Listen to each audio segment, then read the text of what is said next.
to start the school board learning session Thursday, August 25th. Appears to be a light agenda, so we'll start board governance, community engagement, and I'll turn it over to the superintendent and Carissa. Great, thank you. We've brought before you several times now a community engagement activity calendar for you to look at, and I've included some different ways for you to be able to engage with the community and be part of that. And so there are some new things that have been added. So I'm going to let Carissa bring you through some of the high points and then get your feedback if there are things that you'd like to add or questions that you have about that, the calendar of events and some of the things that you'd like to try. Many of them are new. So, Carissa? Thank you very much. We're excited about our community engagement activities for the year. There's a lot on here, and I think it really gives us an opportunity to get out and to talk to people and to learn and to have some really good conversations. Under the community stakeholders, which is really the public at large, there's a lot of different types of activities, and the ones we're most excited about, I think we've already talked about the think tank, and some of you actually were there. We had a really great opportunity to bring in industry leaders and some of our educators, and they sat down together and had really cool conversations about the future of education and how they want to partner with us. In fact, it was such a success that we've decided to replicate that on a few other topics this year. So we're thinking about bringing in some health service professionals. Health service is one of the fastest growing industries, and there's a wide variety of jobs out there, so it made sense to bring them in and have that same format where we have the experts and then the educators talking about what that could look like moving forward. Also wanted to do a similar one on the topic of entrepreneurship and just our local businesses. We have such a strong business community here and so many people that have great expertise that we could bring them in. And then one on kind of the arts and communications. There's, again, a lot of wonderful art related fields, and there's some great artisans here in our own community. So bringing them in and, again, kind of talking about that future ready and what we can do to create that profile of a Stillwater student as we move forward. So the think tanks are kind of smaller groups of people coming together to have conversations, and it spurred a lot of other things on the side. I was just talking with Julie Belfons, one of our innovation tech coaches, and she was talking about some of the conversations she's still having with the people that were there. Someone from 3M that they're really talking to about getting them involved in the school and coming in and working with students, and some really cool ideas are coming out of that. So I think these are great opportunities for us moving forward. You'll see in the gray boxes, Thought Exchange. We've talked about that a little bit, but what's cool about Thought Exchange is it's an opportunity for us to reach our entire community. One of the biggest challenges we have when we put a schedule like this is trying to get people to show up to a meeting. Everybody is so busy, and there's so much going on that it's really challenging for someone to try to come and actually show up at a meeting. Thought Exchange is an online tool that allows us to get feedback from literally thousands of people. Our entire community will be invited to participate in an online conversation. And I believe they're coming. We're having someone on September 8th come and talk more with you about that. Is it the 8th? Mm-hmm. So you'll learn more about what that process looks like, but it's a really exciting way for us to engage our community at large in a conversation about education in our district. You'll also notice as we move down the list that we have some opportunities that are new this year in the learning leaders area. And our learning and innovation folks are the experts on that, can talk to you more about what that really looks like. But it's a team of, I think it's close to 130 teachers in our district. And administrators. And administrators who are coming together, as you can see, on a very regular basis, monthly this year, to talk about systems in our school district, help develop some of those systems. And it's been exciting to see this group come together already. And I know there's a lot of energy and enthusiasm around that. It's a great way to build relationships, but also to get hard work done that needs to get done. Anything else you want to add about that? We'll cover that more in depth at an upcoming retreat or learning session, so you can see the graphic and learn more about that. But it's we've shared it with the teachers, all of the staff this morning. We all met at Stillwater Junior High and brought them through the process. It's really a way for us to improve communication and clarity throughout the system. So. I'm not going to go through every item on here. You've seen this before, but I wanted to touch on a couple of other things. We are going to be meeting with our legislators several times this year. I know that's something that's come from the board level that is very interesting to you for us to make those connections. So we're planning a legislative breakfast on October 12th. And all of our local legislators will be invited in to come in and chat with us and talk a little bit about the session that will be not yet started at that point. We also wanted to reach out after the election with anybody who is newly elected or anyone who has been re-elected. So we'll try to work out some connections in November where we'll really allow them to come in and talk with you as a board and with us as district leaders about priorities as we move forward. And then having another breakfast right as the session, right around the time that the session is starting, so that we can meet one more time before their hard work really gets going in earnest. In a similar vein, we're meeting with our local leaders. That's our local elected officials from our communities across the district. We've had a couple of those meetings already, and it's been a great way for us to talk about issues that are happening in communities that are also related to things that are happening in the school district. Some great ideas have been exchanged already, and I think that'll help build good relationships as we continue to move forward. The last two things I want to touch on are exciting for us this year, and one is the Student Innovation Council.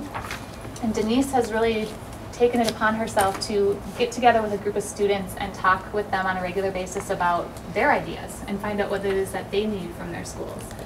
We had the opportunity to have some students come in and talk to the board at the end of the school year about some of their ideas and what they wanted to see happen in the school district. And it was really exciting, and I think you all appreciated hearing from their views, and I think we really would like to do that as well. So she'll be meeting with a group of high school students and a group of junior high students on a regular basis throughout the school year to get feedback and input on what they want to see in our schools. And Chris, if I can just interrupt, so board members will have opportunities for you to join us for those sessions with the high school students. We're going to do kind of a big lunch type of thing over the noon lunch hour, and so we'll schedule you to come in at when it works for you. And then the last piece is the Superintendent's Community Advisory Committee, and that's kind of the same idea as the students, but it's another opportunity for the superintendent to sit down and speak with community members about the things that are coming up in the district, different initiatives, and get some feedback and input from the community as well. So we'll be putting together that advisory committee that will start sometime in October. Any questions? I just had a comment back to the legislators.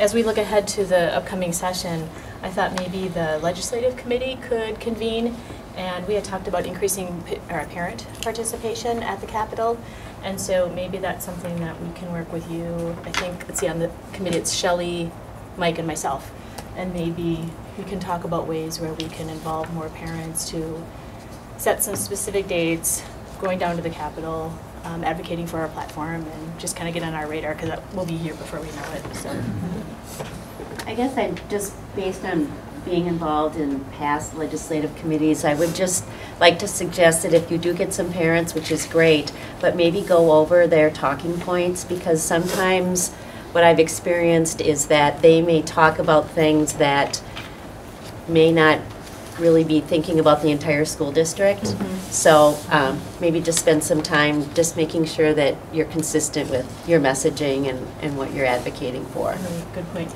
Mike, I believe you're a chair. Would you be willing to help out in those efforts? There's also an MSBA event, and it escapes me right now. Does anyone? November.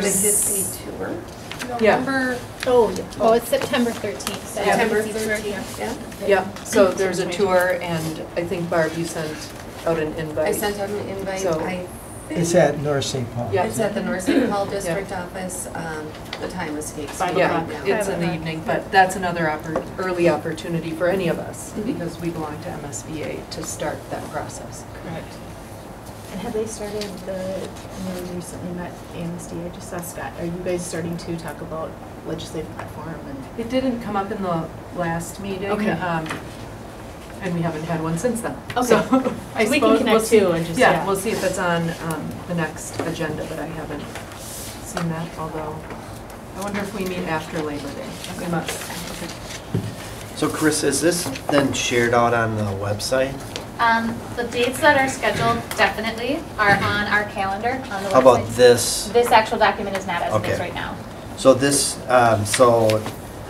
this is really for when we talk about level of participation, this is for our information as to how Thank that. you for bringing that up. So I did forget to touch on that. The we've looked at before the decision-making process and the public engagement model, and that's what this level of participation is really tied to. Going back to that model to show what we're asking of our community at each of those levels. It is my plan to be sharing this, and I think as these meetings happen, the intent is for us to talk through at the very beginning of the meeting kind of what the intent is and what the level of participation is, and we're going to be doing a lot of talking about that public participation model this year to help people kind of understand that and know their role up front.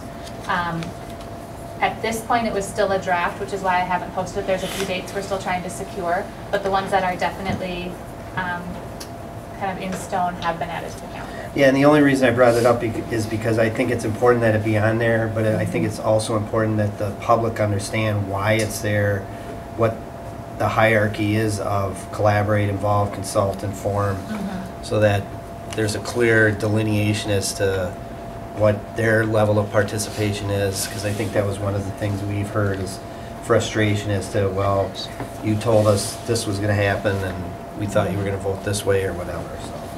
Thank you. Can I offer one correction to the parent leader meetings start at 6:00 p.m. Thank you. Chris, I think the thought exchange, the community satisfaction is first, and then profile of a graduate. Didn't we switch those to the September, just that last meeting? Yes, we did. Thank you. We can share more about that in specifics on the 8th. But. I guess I'd like to just thank Denise and Carissa for putting this together.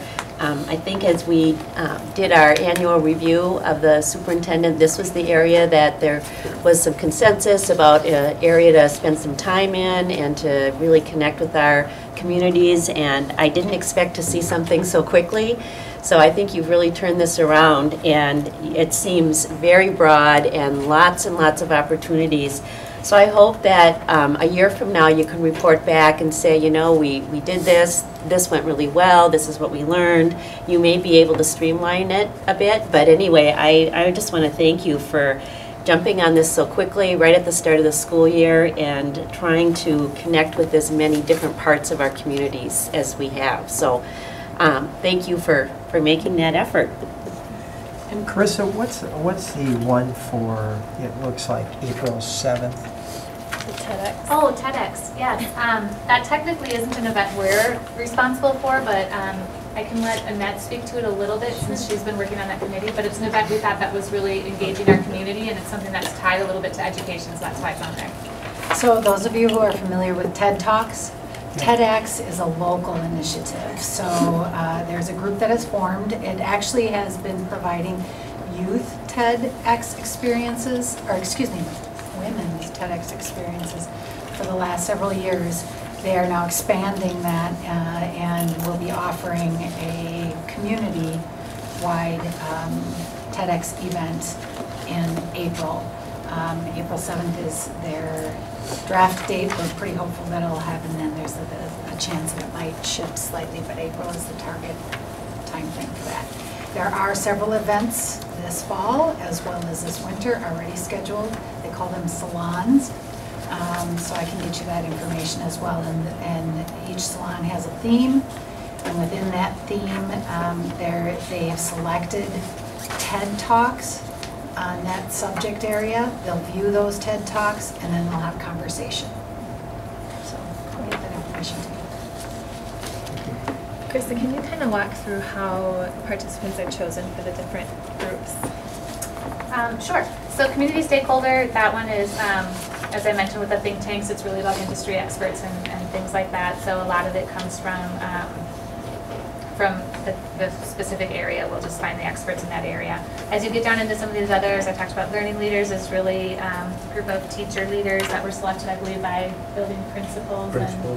And, the key communicators opinion leader group is something that we're still forming and finalizing. It's actually a lot of people on that list are folks that have been involved in other district committees over the years, or folks that are business leaders or elected officials, some of the people that are just opinion leaders within our community. So they've been identified through principals, through teachers, through administrators. Some of you have suggested names to me over the last year or so of people you think should be a part of that group. Local leaders, elected officials I mentioned, and also city administrators are part of that local leaders group. And then getting down to the superintendent community advisory committee, we haven't actually picked the people for that one yet, and haven't really even talked yet about that process. So if you have ideas or suggestions, you're certainly welcome to send those to us. That first list where you talked about industry experts, does that tie in at all with the co-ops? I'm going to turn to Bob a little bit for that one because you helped with the think tank, or John. Yeah, I mean, I'm not sure what the co-ops are. Well, I would think like business education kids who get a work experience that comes out of that, or it could be tech ed. Or so the primary avenue that we went was through the partnership plan, and we first reached out to them and their contacts, and then we just kind of spiderwebbed out to all of our contacts in the community. Some of the people that came had a relationship with people in the district, or with the partnership plan, or with some of our schools. We got a lot of recommendations just in conversations around the community about what we were doing. I said, well, you should talk to this person over there, so we'd send an invite. Some of the contacts came from LinkedIn, and they were industry experts in the area. And a number of the people that were involved in the think tank process actually recommended other people that could be involved in the process. The only group I'm thinking sometimes that gets ignored, especially because of our setup, are those that are related to jobs. And particularly jobs that may follow a baccalaureate degree, an associate degree, or kids that go directly into the world of work.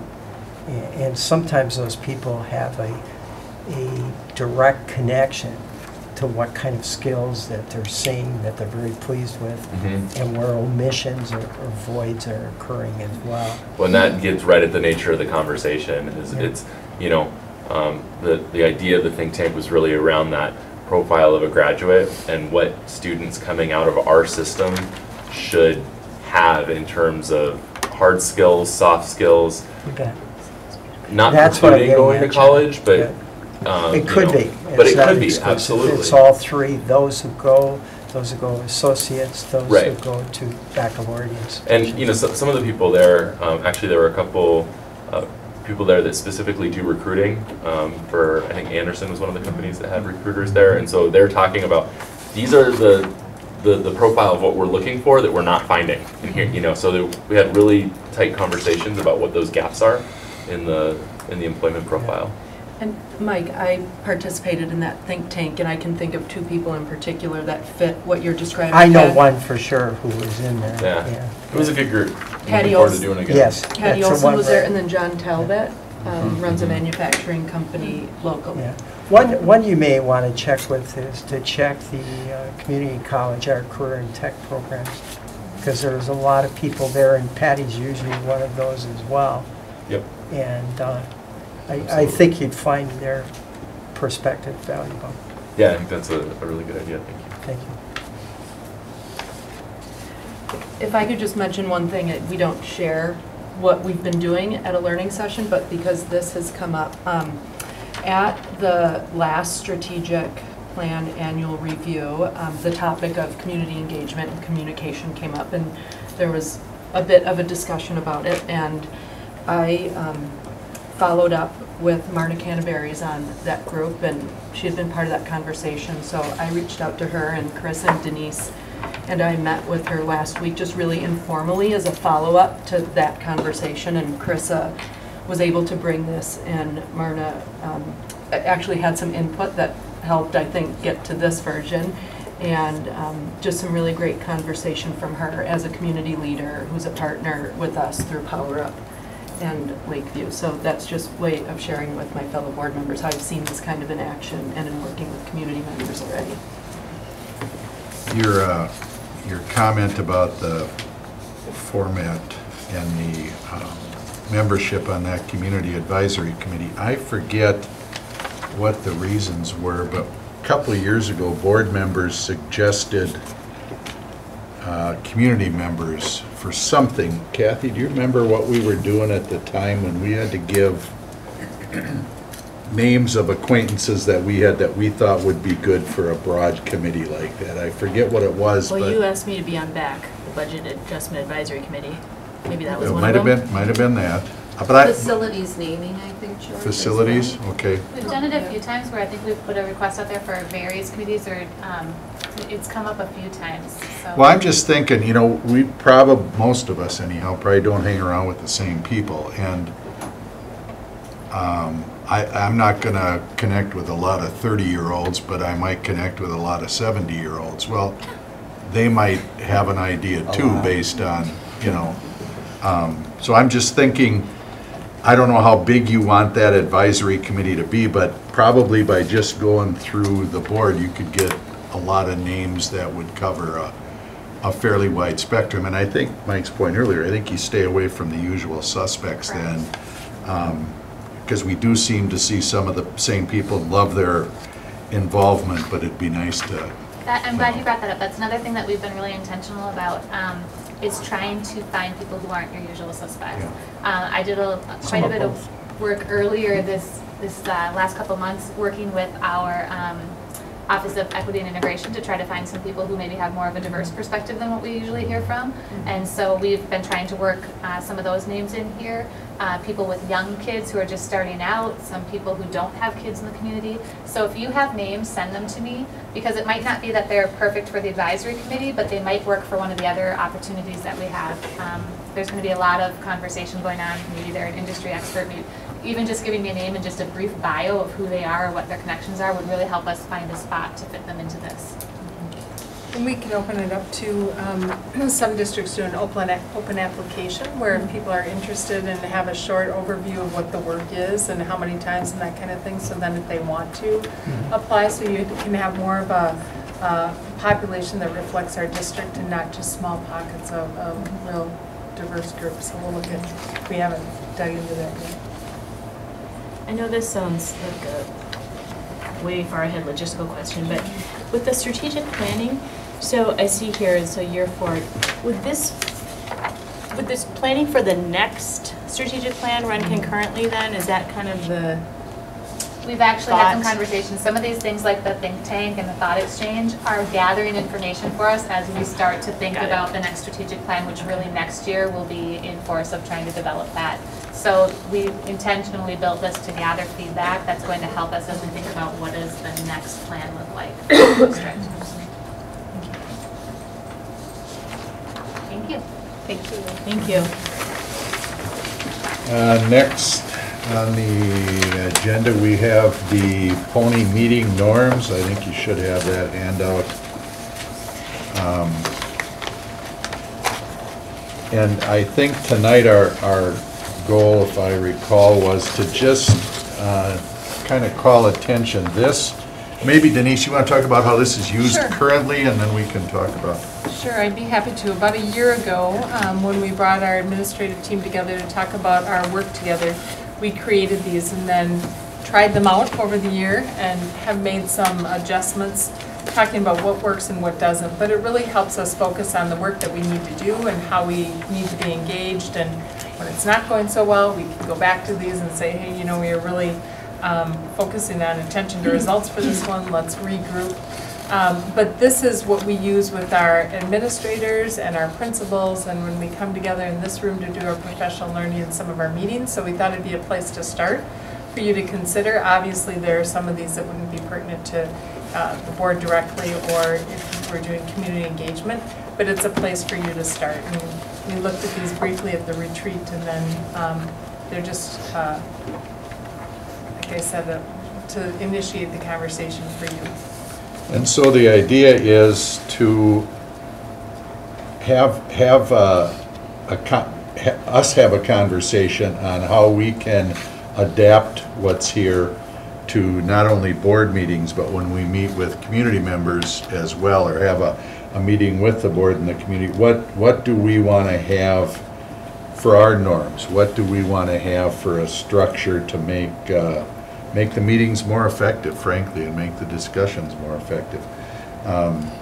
If you've got something tonight, be glad to take it down. If you would like to send stuff, and we could talk about it at an upcoming board meeting or learning session, that'd be fine too.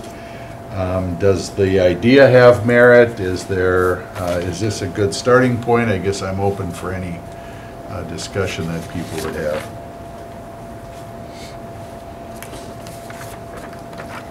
I guess I had a couple of points that I just wanted to, I guess, throw out there and ask for advice as we move forward. One of the questions I have is sometimes we're contacted by people who live outside the district. I used to live here, but now I live in Eden Prairie, or I'm from Montemita, or my grandson goes to X school, but I live in White Bear Lake, and here's my concern. You know, what is our role in responding to people who live outside the district? So again, no answers tonight, but just things that have happened that were unclear, I guess. The second thing that I've experienced, and I'm not quite sure how to deal with it. I thought I've tried to be effective, but it's when people are very angry that when you talk with them, they really can't hear what you're saying. And are there other ways to communicate when emotions are high that would be more effective? And I think you have the word on here, shared commitment to decisions. And to me, sometimes this engagement is to create a sense of shared understanding, but it's really difficult when there's lots of emotion. And I think our principals deal with this a lot, talking with parents. So if there's ways that we as board members can learn how to maybe de-escalate a situation so you can have a conversation. Which leads me to the last point that I think I would like our board to spend some time on is coming up with the social media policy. I see a lot of emotion out there, and I think it would be helpful for our board and our staff to come up with some acceptable and unacceptable parameters for how that's used. When I look at your list on your bottom one, the bottom two, one is curiosity, to dig out to find what other people are thinking. I don't see that happening on social media. I see statements of anger and opinion, but there isn't this desire to come to a shared understanding. And then the appreciation, operate from an assumption of positive intent. What's interesting is years ago, before social media became a part of our culture, when people had concerns, we'd meet for coffee and we'd have conversation, and I'd learn more about their perspective and they would learn more about mine. And oftentimes we would leave that coffee with a better understanding of where we were at. But I don't see that happening as much with people now, and I think social media, people share an opinion, and we're not growing from it. It's not becoming conducive or helpful to the district. So again, I look to the experts. If you could help us navigate that path and help us to be more effective with this whole new way of communicating, I think, with people. I second the social media policy. So thank you for bringing that up.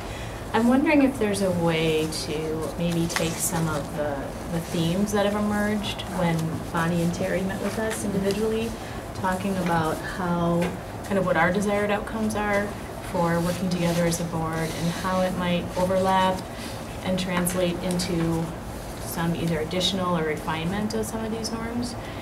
Because I think that a lot of these operate off the supposition that we're as developed as a board as we could be, and I think we still have some opportunities there for each of us. So just a thought that maybe there could be some overlay with that work that they've done with us. Not to step back to the social media piece, I think several of us have brought it up on several occasions over the last couple weeks that now that the governance policy work is done, we can start looking at that as another option.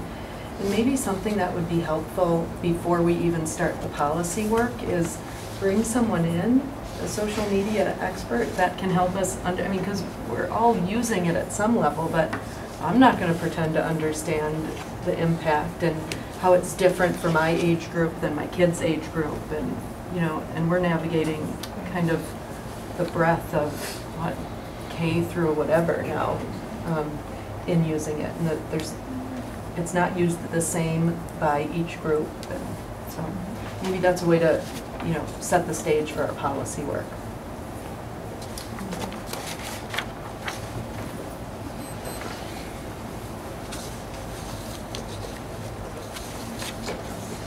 Any other thoughts?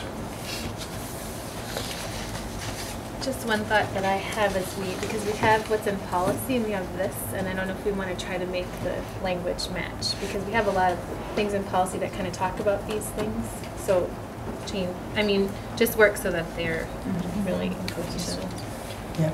A question I have on the first one, I'm just trying to understand it, under foster improvement and trust by, and it says eliminating politics and political language. And I earlier in the meeting, we talked about having breakfast with legislators and talking with them, so it just, to me, sounds almost like a disconnect, but I'm not sure I completely grasp how that statement there, eliminating politics and political language, what's the intent of that? Do you understand what I'm asking? Yes, yep. For our purposes, when we sit around as learning and teaching with our administrators and our principals, it probably has more relevance than for you, as far as the way you're I think, Mike, the way you're looking at is the political piece with our legislators. Ours is, let's get and sit down and look at the conversation without worrying about one side or the other, really about focusing on what kids. So it's not necessarily Democrats, same. Republicans, or No, somebody no. with their favorites, Right. or that. You know, interesting question. I remember years ago being in a education course that was around politics.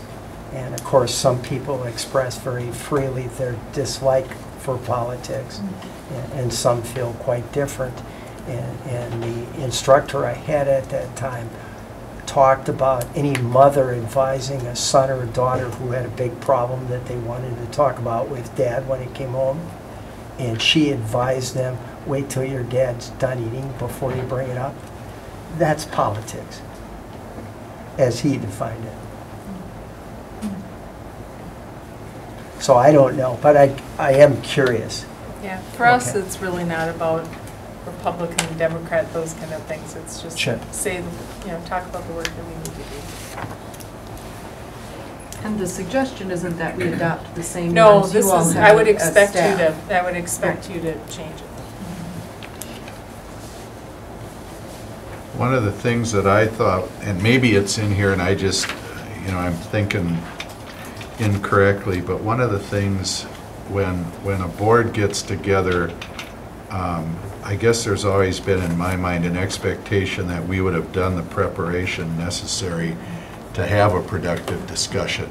And if I'm going to sit down with community members, they're going to have less information, but I still would like them to be prepared to have a discussion. I don't want to sit down and talk about this is a lot harder than to sit down and talk about this. So I'd rather say to them, okay, what's the focus for our meeting today? Why are we getting together, other than to either talk about how great the district is or to complain about what the district is doing? What's our focus?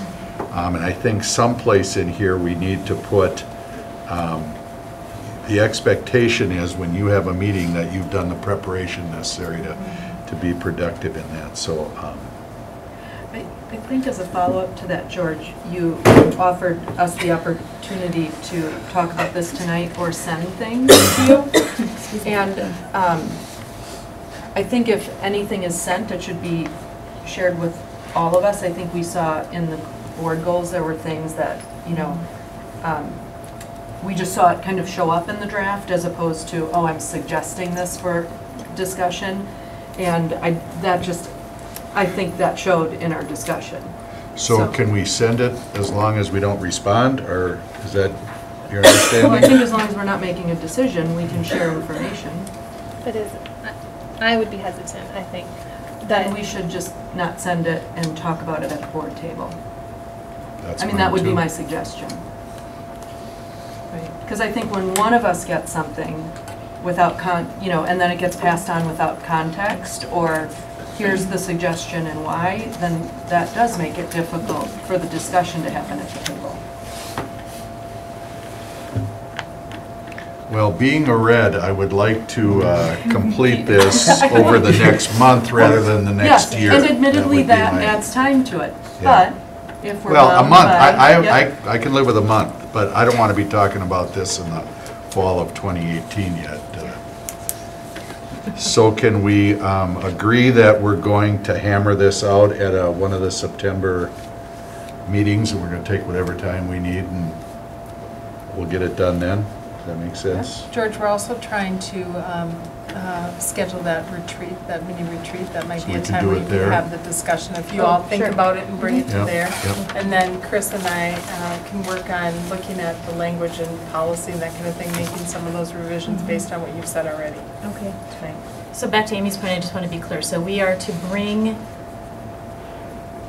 any thoughts or suggestions to the group as a whole, not be emailing you Right, separately. and what we'll do is we'll have, if we Okay. have it at the retreat, that may be before our next learning session, Right. so we could do Okay, it there, right, yeah. Okay. But look through it. Brevity is the soul of wit, so don't try to add too much to this thing, but let's try to focus as much as we can. You know that's true. I know what red's like. Yeah, good, good. All right, let's move to our next item. It's the executive summaries and district directors, and are you gonna? Yes, I'll start it off Okay. for you. The executive summaries, we actually wanted to take some time and do that at our retreat in August, or earlier July, I can't remember the date now, to be honest with you. We wanted to take some time, July 14th, and do that, and we ran out of time for that. And so we have written executive summaries of the work that all of the directors around the table engaged in last year. And we have them for your review. Each of the directors is just going to give you a couple of minute highlight of their work, but you'll have this to look at, and we can dig in again if you have questions at the retreat or at another session. But we just wanted to give you time to see that, have a brief overview from the directors. We are going to be digging into it a little bit more at the candidates forum after, and letting folks have questions there if they'd like also. But it's a pretty specific overview of all of their work. They've done a great job, and I wanted to make sure and commend them for their work in lieu of everything else that we were doing last year. I think you'll be pleasantly surprised about how much work actually got done. And so they're going to share with you, you have it to review, and then we can revisit at a learning session or a retreat if you have more questions about that. And so we're just going to go in order and go briefly through. You can take them home then, read through them, mark them up, and think about questions. And I'm going to start with Dr. McDowell. All right. Good evening, school board.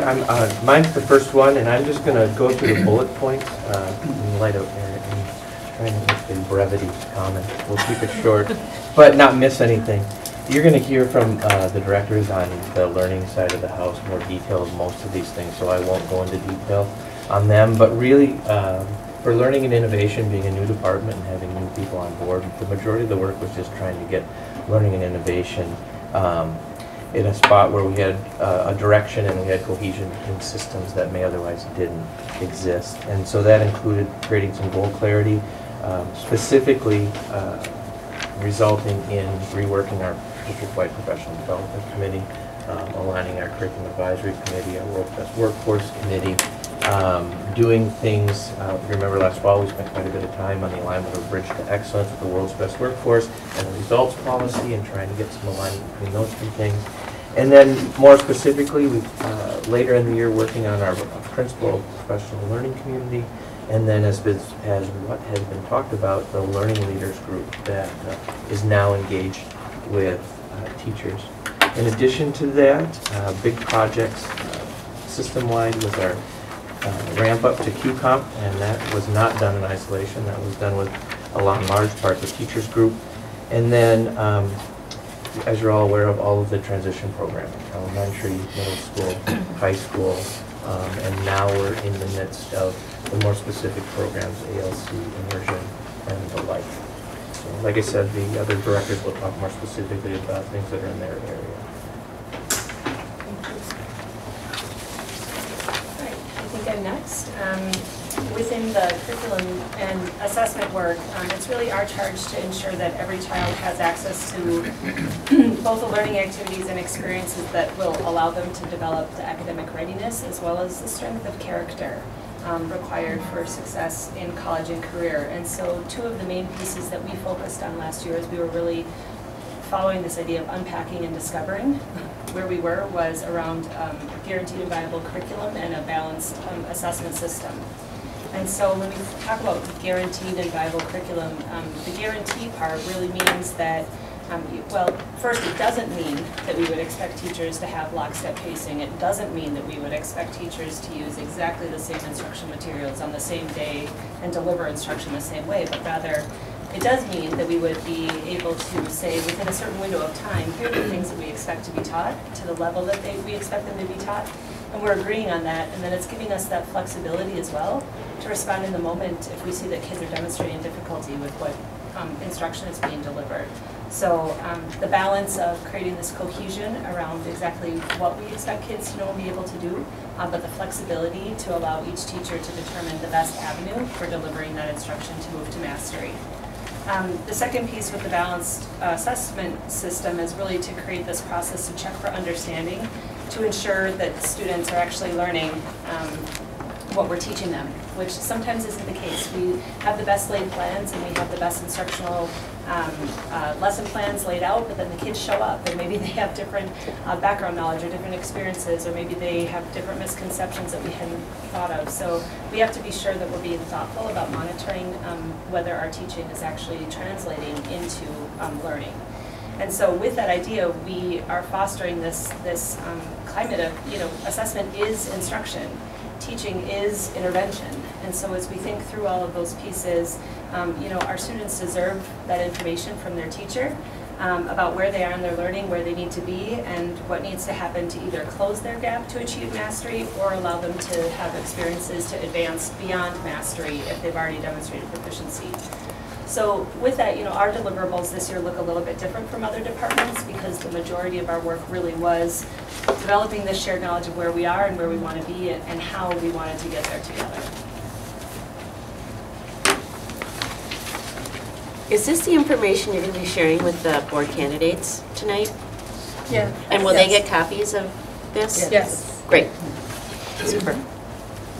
And Angie, I'm just going to add on a little bit to Angela's comments about one of your goals is assessment literacy this year. And so when we meet together through learning sessions and retreats and that kind of thing, we'll bring you through a plan that will hopefully have you feeling very successful about your learning by the end of the year. So.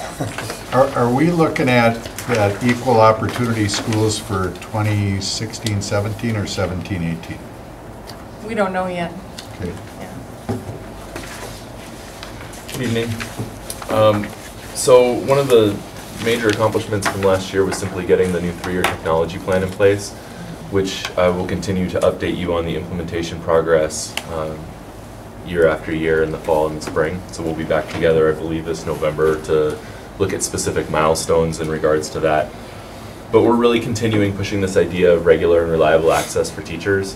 One of the big accomplishments in here was getting rid of around 1,200 10-year-old devices out of the district and replacing them with new devices that teachers can rely on. Redesigning our support model so that teachers are fully supported in their classroom with the technologies that are the closest to the curriculum that they're using.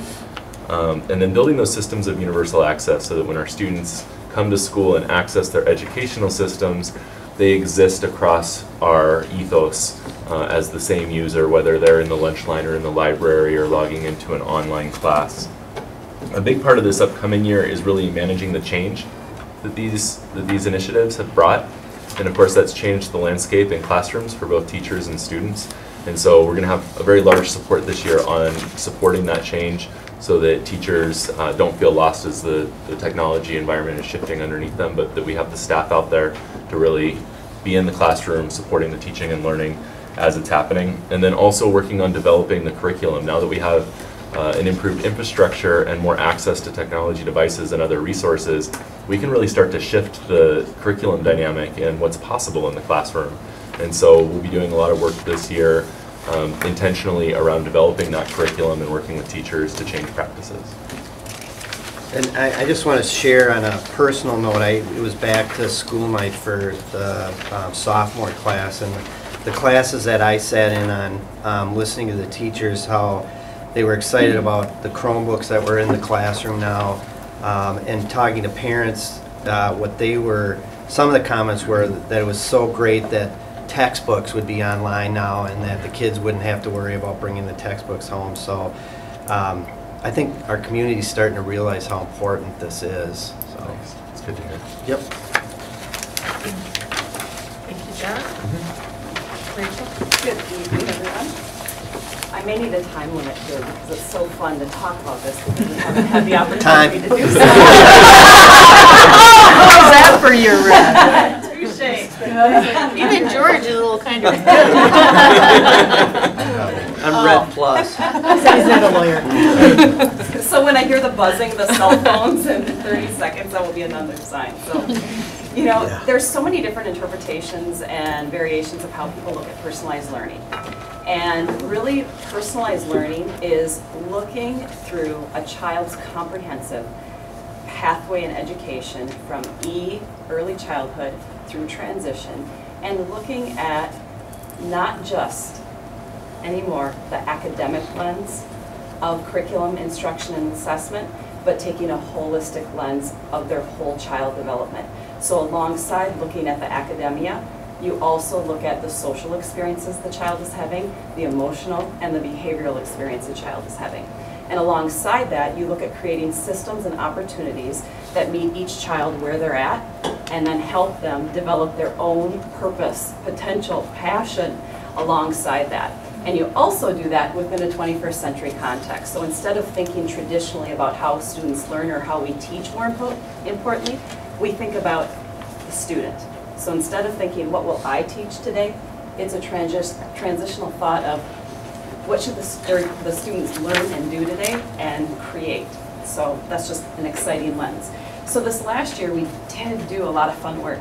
And so within the personalized learning lens, multi-tiered systems of support is something that you maybe have heard often. And that often is what you know to be the old response to intervention framework.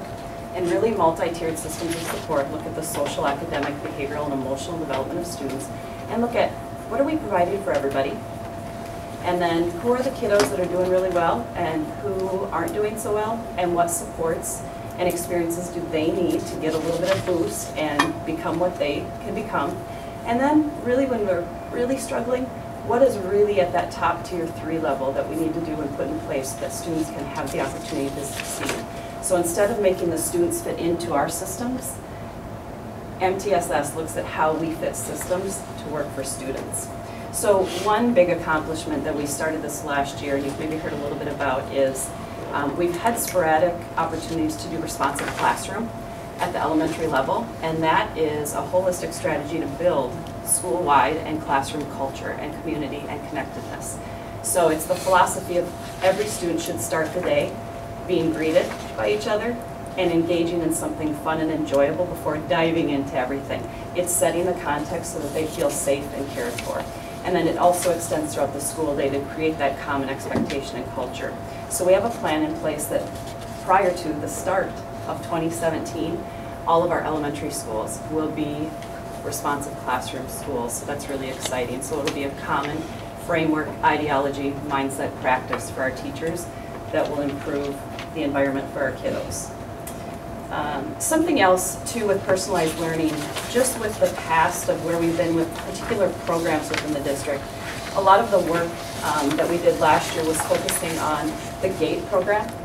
As you know, there have been cuts to the GATE program throughout the year, so we really looked at refocusing that program. And we did some exciting alignment and looked at the ISTE standards, so technology standards alongside gifted standards, alongside state standards and Common Core standards, and have increased some technological experiences for that program alongside getting a teacher certified in yoga calm to help the social emotional needs of the gifted students. So that is continuing work as we look at the redesign moving into 2017-18 school year as well for what is the comprehensive experience for GT and GATE. Are you still looking at expanding that to 8th grade? Right now, so if we're looking at the same FTE staffing that we have, what most likely we'd look at with the same staffing ratios is a 3 to 6 or a 4 to 6 program, but then the middle school experience would be a little bit more embedded and push in rather than pull out, because you typically find by the time students are in middle school, junior high, they don't always want to contain GT experience. So we're looking into the research and how we can be innovative with that. And then English Learner Department, we're really looking at how we compare what are the best practices for instruction and service delivery minutes. So how can we make sure that our kiddos, depending upon their level of English acquisition, get the same service throughout the district and support they need to be successful. So we did a study on that and have recommendations, and we've increased our staffing to make sure that kids are getting the support they need. So it's a lot of fun. It's exciting.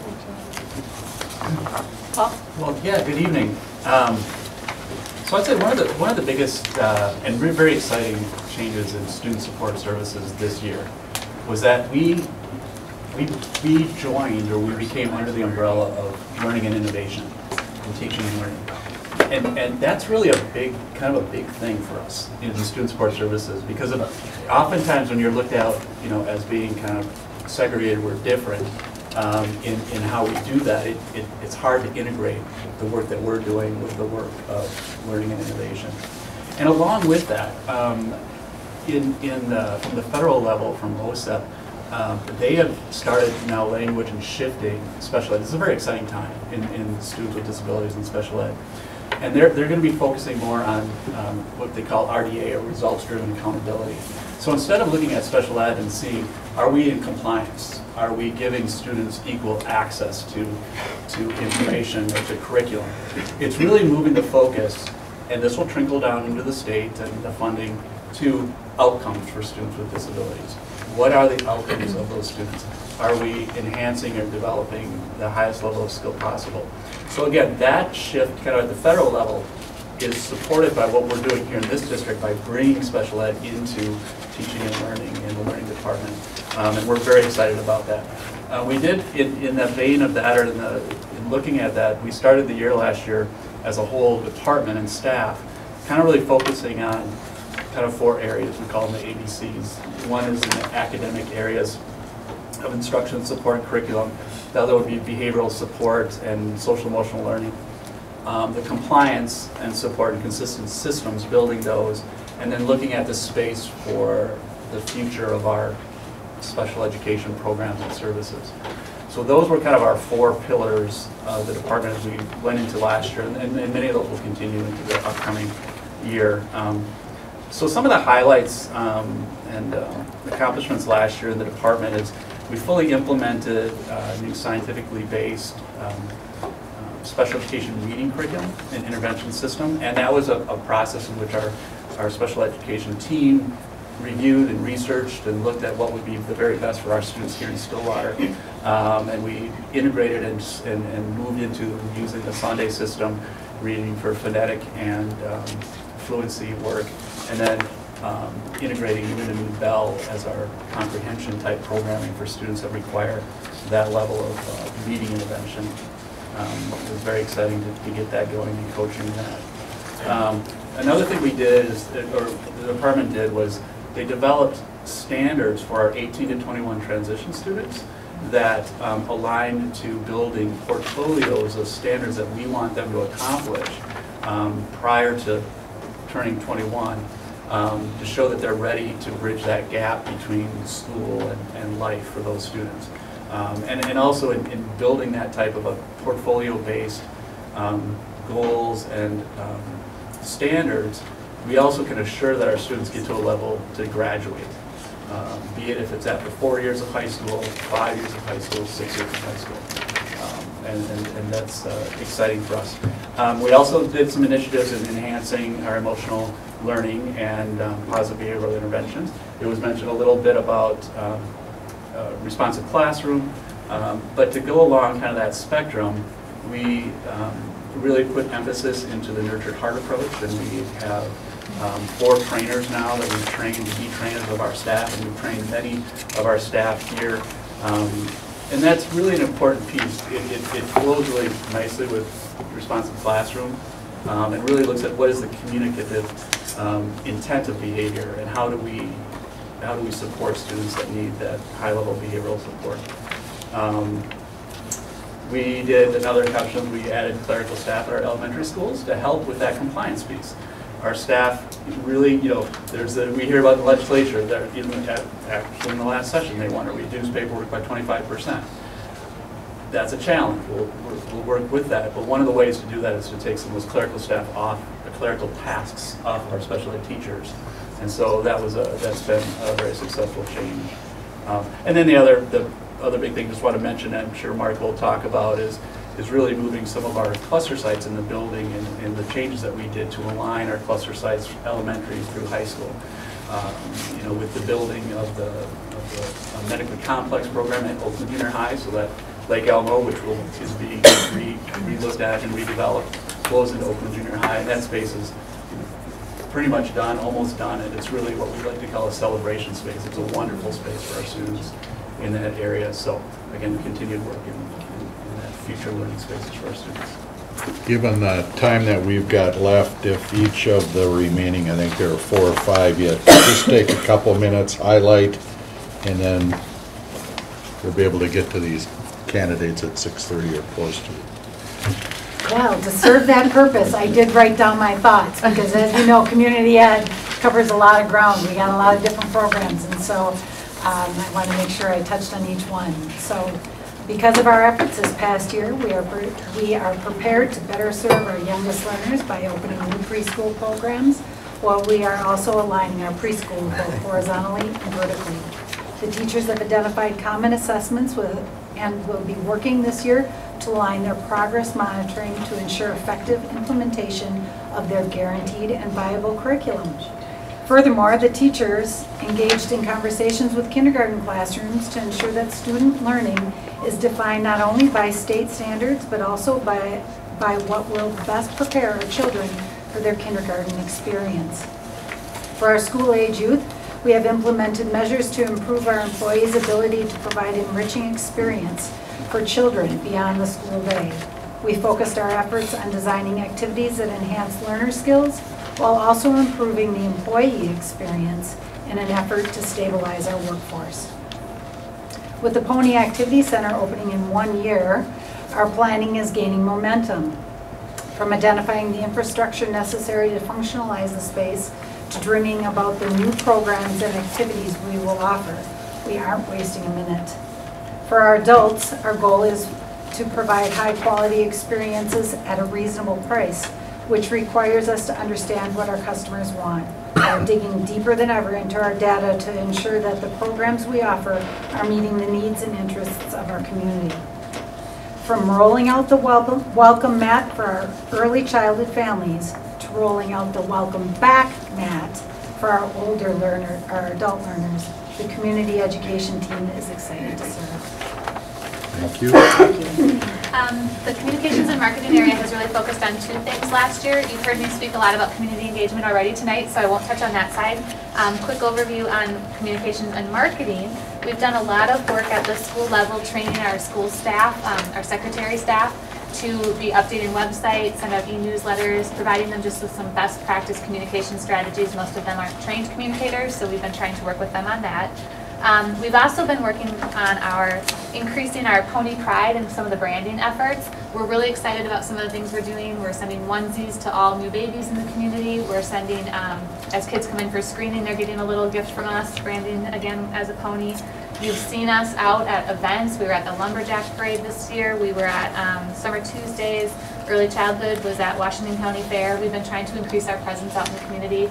I see everywhere I go kids with their Pony Pride tattoos on their hand. I see Kathy has remnants of one on her hand.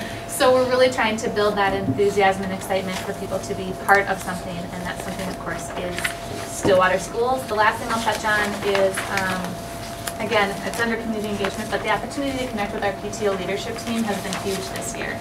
Getting people from all of our school districts together to talk about, or all of our schools together to talk about what they're doing and find common themes and have some really great conversation has been a very exciting addition to the year.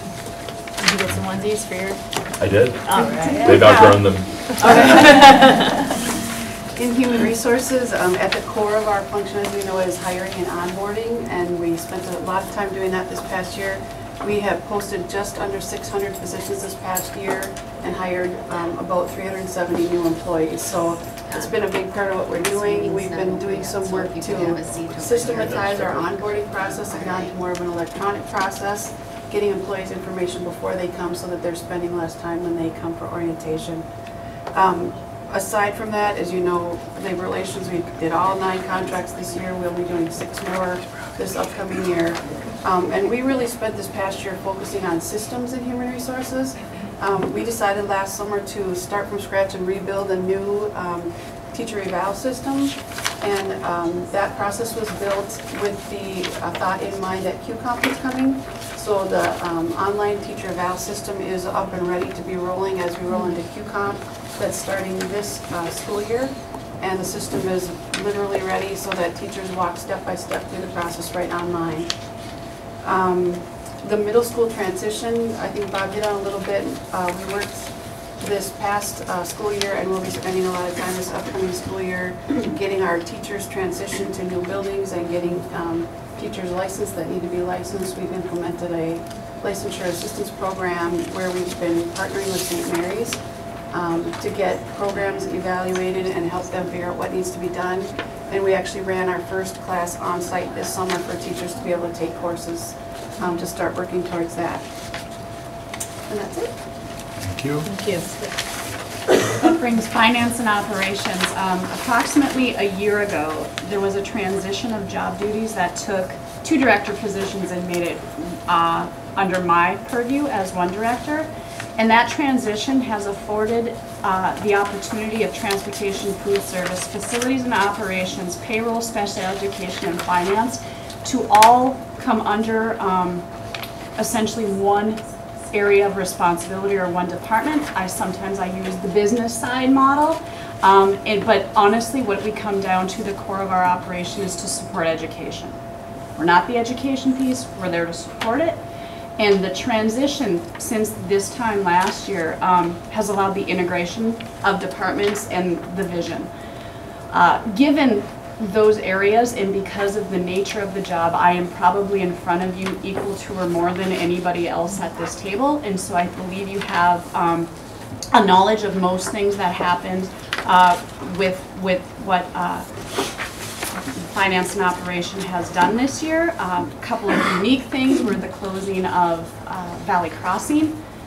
That was something a little different. Otherwise, it's you know, looking at repairs, food service, what can we do in transportation. I think as we move forward into this next year, again, like it always is, it's to make sure that we provide the best we can for the learning side of the house, whether that's financial resources, whether that's efficiencies, whether that's customer service, whatever that looks like. Given grade configuration change, we're going to be doing, honestly, just a lot of reactive work, just with routing and how food service and nutrition, we have a new elementary school, how all of that looks is going to kind of be what's guiding our work for this coming year. And then you throw another $100 million into the mix this year, and I'm segueing you, Mark. That adds, it adds to all of the pieces that we did this past year and will continue to do for this next year. So. Moving on to the construction, this has been a year of planning, designing, and implementation. I'm going to go really quick here just because I'll be in front of you at the September 8th meeting with the construction update of kind of where we are with the construction standpoint.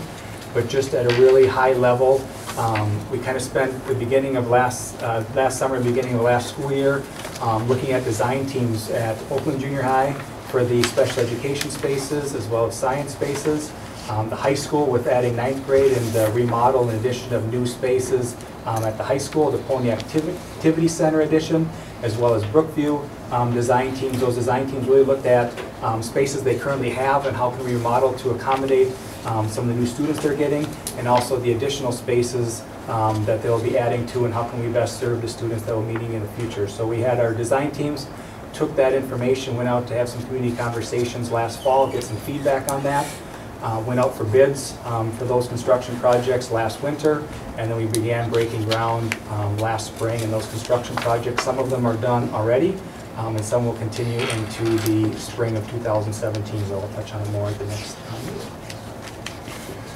Looking into, if you want me to go real quick to next year, we have design, construction for Lake Elmo special education spaces, continue Brookview Elementary, complete that, complete the high school remodel, and we have HVAC at Stillwater Junior High School, Lake Elmo Elementary School, and Afton Lakeland Elementary School.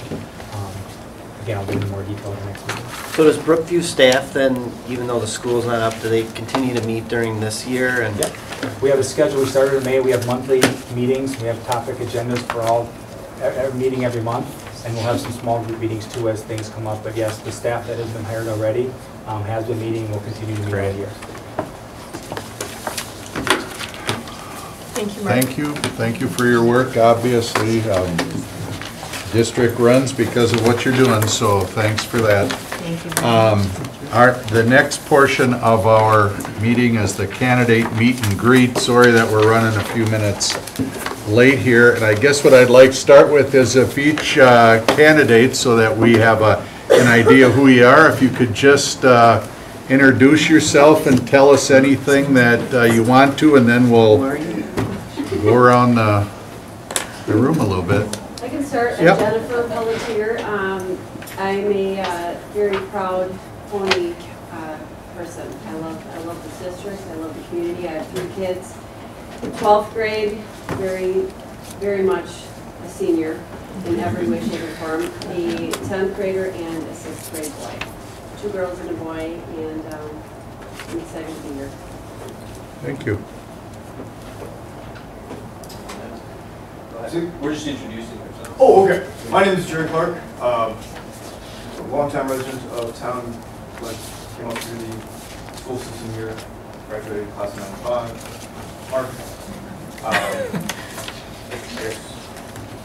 Running for school board. Thank you. Hi, good afternoon. My name is Bob Craiggs. I live in Lakeland. My daughter Anna just graduated from Stillwater High School this past spring. She went to school at Afton Lakeland and also at Lakeland Junior High School. We've been involved in PTA during the time she was in school. I have an older daughter who practices law, and I enjoy and I'm passionate about basically working with children to prepare for careers in the future. I work as a consultant for a company called Burns & McDonnell, and we work for a lot of different types of clients. So I see technology, I see different types of STEM programs, as well as the importance of languages and humanities. So I'm excited about the opportunity to come to school. Thank you. Hi, I'm Don Hovland. I worked for the school district here as a principal at Stillwater Junior High for 27 years. Total of 44 years in education, with 17 in Montana and the rest of them here. My staff delivered 2 national schools of excellence, and only 11 have ever done it twice, and they did it, not me. And I'm passionate about the future of the school district, and I was very active in the National Principals Association and the Minnesota Principals Association, serving as president and other directors. So I'm looking forward to an opportunity to continue to serve the children of the school district. Thank you. Tom Degree. I live in Lake Elmo. I grew up in White Bear, so we're new to the area. My sister's kids all went through Stillwater schools. 20-some years working in St. Paul schools for teaching, administration. I ran the Bellwin program, which saw a lot of Stillwater kids. Care about education. I currently part-time work for Hamlin as a student teacher advisor. So even though I'm out of the classroom now, I'm still involved with education. So excited to be around. Thank you. Chad Gamrat, I live here in Stillwater. I have 2 boys, one who will be a first grader at Stonebridge, the other one who's younger, he'll be in pre-K at Sunny Hill. Yeah, excited to run for school board. Thank you. Hi, I'm Sarah Stipland. My family's lived in Stillwater for about 10 years. I have 3 kids that have all gone through the Stillwater schools. My youngest is a senior this year, and we're feeling the same thing. Lots of, yay, last year. A lot of fun things happening there. Anyway, so we've lived here for about 10 years. My husband and I started a business here. When we first moved to Stillwater, it's done very well. I'm a licensed secondary social studies teacher. And I just recently completed my gifted ed certificate from Hamlin. So I have an interest in the gifted and talented, needs of students.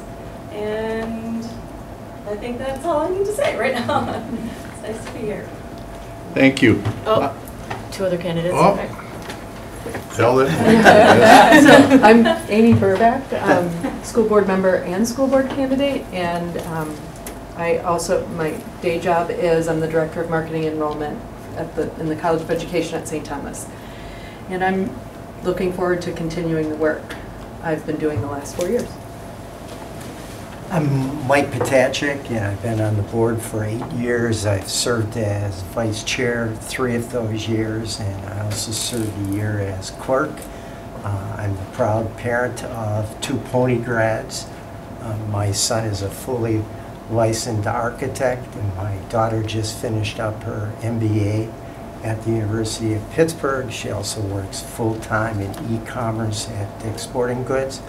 My wife is also a retired educator, language arts teacher, and she helps me perfect my language skills a little bit. And I've been very, very fortunate to be on this board and serve people. As most of you know, I'm a lifelong educator. I was a classroom teacher for 18 years. I was a principal, vice principal, curriculum director, and I spent 5 years working for the Kern Family Foundation that gave schools in a 4-state area about $15 million worth of seed money to establish programs that were called Project Lead the Way in their pre-engineering classes at both the middle schools and at the high schools. And I've also completed 3 degrees, a bachelor's, a master's, and a PhD at the University of Wisconsin in leadership. Thank you. The way we're going to set it up is have directors at each of the, if you know speed dating, I don't know why you would do that, but we're going to have directors set up at each table and have candidates go from table to table, so you get to meet our